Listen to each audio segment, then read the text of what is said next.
네, 지금부터 어제 있었던 여야 대표회담 그 결과 자세히 좀 짚어보도록 하겠습니다. 여야 차례로 연결할 텐데요.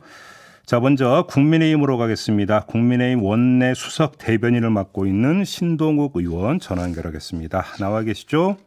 예, 안녕하세요. 신동욱입니다. 네. 자, 그 당내 반응이 좀 궁금한데요. 반응이 좀 어떻습니까? 예. 글쎄요, 이제 회담이 어려웠죠. 사실 쉽지 않을 거라는 예상은 했었고, 네.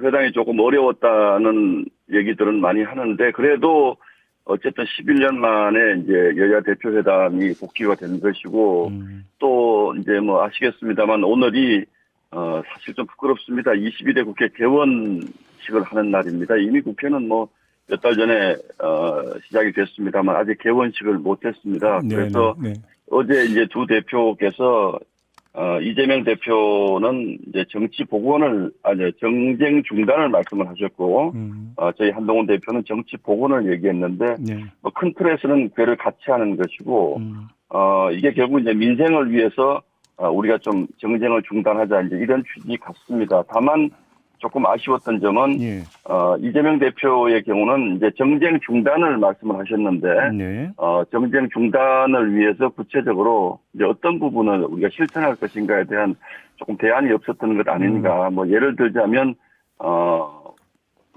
거부권이 행사된 법안 같은 경우는 그대로 다시 상정하지 않는다라든지 협의한다라든지 이럴테면 제 생각입니다만 그런 좀 구체적인 약속이 좀 있었으면 좋겠다라는 좀 아쉬움이 있고, 다만 앞으로 이제 큰 대화의 물꼬를 텄으니까 우리 민생을 위해서 이제 정쟁 중단과 정치 복원을 위해서 어떤 실천적 대안을 마련해 나갈 것인가라는 과제를 남긴 회담이었다. 저는 그렇게 보고 있습니다. 제가 이제 당내 반응을 여쭤봤는데요. 더 특화시켜가지고 추경호 원내대표는 좀 반응이나 평가가 어떻던가요? 글쎄, 이제 제가 사실 어제 회담 끝나는 시점에 추경호 대표하고 같이 있었는데, 이제 이게 구체적으로 합의가 나오거나 이제 그런 것은 아니니까, 좀 대표가 이제 우리가 하고 싶은 얘기를, 다 했다라고 저희는 보고 있고요. 그리고, 민주당 쪽에서도 어떤 생각을, 현안에 대해서 어떤 생각을 가지고 있는지를, 다 얘기를 했으니까, 조금, 미세 조정하는 부분들, 이런 부분들이 좀 앞으로 있지 않을까 싶고, 아마 회담 들어가시기 전에, 대화를 많이 하신 것 같아요, 두 분이서. 한동훈 대표하고? 한동훈 대표하고 추경호 대표하고 아마 대화를 하신 것 같아요. 그래서, 큰 틀에서, 회담 내용에 대해서 이견이 있다거나 그렇진 않은 걸로 저는 느끼고 있습니다. 그래요. 제가 왜 여쭤봤냐면 지금 그 공동 발표문을 보면 8개 합의안이 도출이 됐다고 하는데 근데 그 내용 하나하나가 사실은 국회에서 입법으로 만들어야 되는 내용들이잖아요. 맞습니다. 물론 지금 합의안이라고 하는 게 대부분이 포괄적이기 때문에 그렇기는 합니다만 결국은 이게 이제 입법 내용으로 들어가면 원내 지도부하고 조율은 불가피해서 지금 질문드렸던 거거든요. 그래서 어제 아마 미세합니다만 합의문이라는 표현을 쓰지 않고 공동 발표문이라는 표현을 쓴 그 취지가 이제 저희만 그런 것이 아니고 민주당도 아무리 이재명 대표가 당 대표긴 하지만 또 원내와 협의할 부분은 또 분명히 있을 거라고 저도 생각을 하거든요. 그런데 어제 발표문에 담은 내용들은 아마 합의라는 표현을 쓰기는 조금 부담스러운 그러니까 입법 과제로 남겨두고 양쪽에 가져가서 논의하자. 그런데 다만 이 주제에 대해서는 상당히 논의하면 뭔가 좀 이루어질 것 같은 그런 주제들에 대해서는 대해서 어제 발표문에 저는 담은 것으로 이해를 하고 있고요. 예를 들자면 추적 연휴 응급 의료 체계 구축을 정부에 당부를 한다라든지 반도체 AI 국가기관 전력망이라든지 또는 소상공인 부채 부담을 완화해 주자라든지 육아휴직 기간 연장해 주자라든지 딥페이크 성범죄 처벌 대책 세우자 이런 것들은 사실은 여야의 이견이 크게 없는 부분들이거든요. 다만 입법 과정에서 이 안에 어떤 내용을 담을 것인지 처벌은 이를테면 딥페이크 범죄의 처벌을 어떻게 한다라든지 이런 세부적인 문제에 여야의 이견이 있을 수는 있는데 이런 부분들은 저희도 충분히 도울 수 있는 입법을 한다면 저희도 이미 뭐 관련 법안들을 많이 내놓은 게 있으니까 네. 여야가 추가적인 논의가 있다면 조율할 수 있는 그런 부분이라고 저는 이해를 하고 있습니다. 그러면 예를 들어서 현재의 의료 사태와 관련하여 국회 차원의 대책을 협의하기로 하였다라고 하는 문구는 예. 어떻게 받아들이십니까? 글쎄요, 뭐 이 부분도 이제 제가 이 부분에 대해서 좀 물어봤더니 예. 의대 정원 의대생을 늘리자는 부분에 대해서는 예. 큰 방향에 대해서는 이재명 대표께서도 이견이 없다라고 분명히 말씀을 하셨다고 하더라고요. 네. 그래서 우리가 이제 의료 개혁이라는 표현을 어떻게 받아들이는 것인가에 대해서는 여야의 생각의 차이가 있을 수 있고 예. 정부는 지금 이 상태에서 뭔가 뒤로 되돌리기는 좀 어렵다. 예. 개혁이라는 것은 항상 저항이 따르는 것이기 때문에 예. 일정 부분의 저항은 감내해야 된다라는 것이 이제 정부의 입장이고 저희는 정치권에서는 그래도 국민들이 불안해하시니까 좀 그 불안감을 덜 수 있는 뭔가 대책은 필요하다라는 것이 저희나 뭐 민주당이나 크게 저는 다르지 않다라고 생각을 합니다. 예. 그래서 이 부분에 대해서 특히 이제 곧 다가오는 추석에 며칠 동안 휴일이 이어지기 때문에 네. 이 부분의 응급 체계에 대해서 시간이 많이 남진 않았지만 국회 차원에서 논의를 해서 정부에 건의하는 방식 뭐 이건 저는 충분히 가능하다라고 보고 또 그것이 또 정치가 해야 할 일이라고 저도 생각을 하고 있습니다. 하나만 더 여쭤볼게요. 최상병 특검법 있지 않습니까? 예, 이게 이제 이게 그 8개의 항목에는 들어가 있지 않은데 예. 그 양당 수석 대변인의 그 설명을 보면은 곽규택 수석 대변인이 이런 이야기를 해요. 민주당에서 예. 일방적으로 설정하는 그런 기한에 맞춰서 당의 입장을 낼 수는 없다.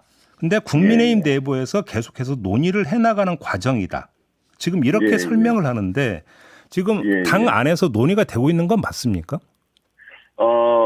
뭐 의원총회라든지 이런 것을 열어서 저희가 논의한 적은 없습니다만 예.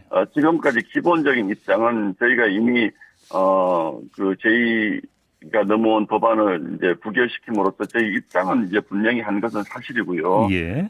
다만 어제 이제 곽규택 대변인의 설명도 민주당이 언제까지 어떤 법안을 내라 이렇게 얘기하는 것에 대해서 한동훈 대표가 합의나 약속을 하고 온다고 하더라도 저희가 지킬 수 있을지 그거는 담보할 수 없는 부분이니까 네. 아마 회담에서 입장을 아마 설명을 한 것 같습니다. 그러나 뭐 앞으로 뭐 어떤 방식이 되었든 또 민주당이라든 야육당이든 구체적으로 법안을 낸다면 네. 뭐 그 부분에 대해서는 저희도 가만히 있을 수는 없는 것이고 대책이든 또는 대안이든 뭔가 논의는 필요하다고 저도 보고 있고 예. 아마 한동훈 대표의 인식도 그런 것인데 지금 국면은 저희가 보기에는 민주당이 이 최상병 특검법의 본질이 상당히 저희가 보기에는 지금 왜곡이 되어서 네.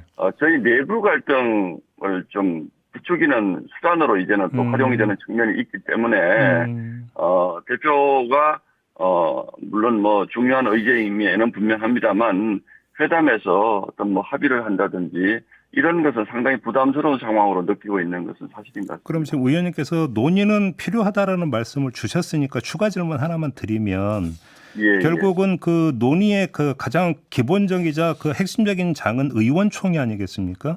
그러면 맞습니다. 예. 일정한 시점에 어느 시점에 가서 최상병 특검법안을 혹시 의총에 올려서 당론을 조율할 그런 그 계획은 있는 겁니까?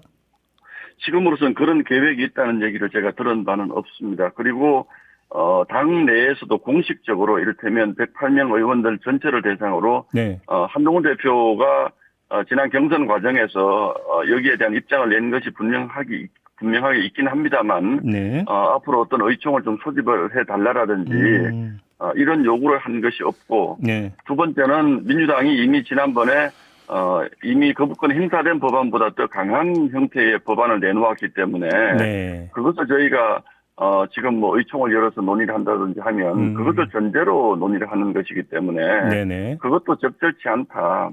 이 부분은 뭐 제3자 특검이 되었던 아니면 뭐 그 한동훈 대표가 요구한 추가적인 요구가 포함된 특검이 됐던 네. 뭔가 새로운 것이 나오면 그때는 저희가 당연히 이게 뭐 의총의 형태가 될지 아니면 지도부 회의가 될지 아니면 법사위가 될지 어디가 될지 모르겠습니다만 저희도 분명히 그 부분에 대한 논의는 있을 수 있을 걸로 저는 보고 알겠습니다.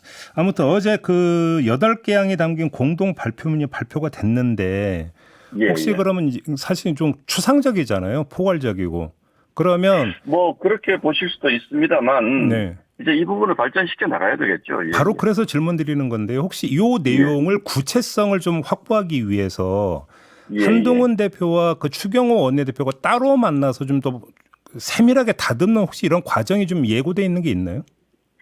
지금 뭐 아직은 어제 막 합의문이 나왔고 또 어제 회담에 저희 정책위 의장이 들어갔기 때문에 네네. 이미 법안 관련된 문제 또 정책 관련된 문제는 정책위 의장과 원내대표는 수시로 사실은 협의를 하고 뭐 오늘도 곧 이제 회의를 제가 들어가야 됩니다만 수시로 논의를 하는 것이기 때문에 꼭 그 한동훈 대표와 추경호 대표 두 사람이서 마주 앉아서 얘기를 하지 않더라도 정책위 의장과의 3자 뭐 대화도 아주 자주 하시고 또 이러기 때문에 저는 뭐 이 부분들은 공식적이든 비공식적이든 뭐 이 부분에 대해서는 다 충분히 앞으로 논의되는 부분이고 특히 이제 어제 국민의힘 쪽에서는 금투세 폐지 얘기를 많이 했던 것 같은데 이제 이런 부분들에 대해서도 민주당이 이제 여러 가지 다른 대안을 냈기 때문에 또 추가 논의 있고 뭐 수시로 대화합니다. 그러니까 추경호 대표와 한동훈 대표가 이렇게 뭐 대화도 하지 않고 그렇게 자꾸 생각을 하시고 싶어하는 것 같은데 그렇지 않습니다. 수시로 대화하고 어제도 뭐 회담 끝나고 곧바로 추경호 대표가 한동훈 대표 방으로 찾아가서 또 회담에 대한 의견을 또 나누는 걸 제가 보고 퇴근을 했습니다. 알겠습니다. 오늘 개원식인데 윤석열 대통령이 불참하잖아요. 혹시 그 국민의힘 당에서 윤석열 대통령 참석을 좀 요청한 바는 없었습니까? 사실은 참 안타까운 부분입니다. 제가 뭐 그 오늘 회담에 대한 얘기를 설명하는 자리에서 얘기하고 싶지는 않습니다만 지난번에 저 이제 법사위에서 대단히 부적절한 민주당 쪽에 발언이 있었고 그래서 그런 부분들이 이를테면 그런 정말 절대로 있어서는 안 되는 발언이 있는 이런 상황에서 대통령이 국회에 와서 연설을 했을 경우에 어떤 일이 벌어질까 이런 우려를 상당히 하는 게 지금 사실이거든요. 그 발언이라고 하는 게 전현희 의원 발언 그거 말씀하시는 겁니까? 맞습니다. 그래서 그렇게까지 극언이 나오고 있는 상황에서 대통령이 이제 개원식은 대통령이 국회 연설을 하지 않습니까? 과연 연설을 할 수 있겠는가 또는 적절하겠는가 이런 얘기들이 많이 있었고 물론 저희도 대통령께서 참석하신 번듯한 개원식을 하고 싶습니다만 지금의 정치 상황에서 또 그 이후에 뭐 전현희 의원이든 민주당이든 뭐 유감의 뜻을 물론 기자회견을 통해서 박찬대 의원이 알겠습니다. 너무 유감스럽다 뭐 이런 취지의 발언을 한 건 사실입니다만 저희는 본인이 사과한 바도 없고 또 민주당 차원의 공식적인 입장이 나온 것도 없는 상황에서 대통령께 참석하라고 요청하는 것도 참 어려운 상황이다 이렇게 말씀드리겠습니다. 알겠습니다. 자 말씀 여기까지 들어야 될 것 같네요. 고맙습니다, 의원님. 감사합니다. 국민의 원내 수석 대변인을 맡고 있는 신동욱 의원이었습니다.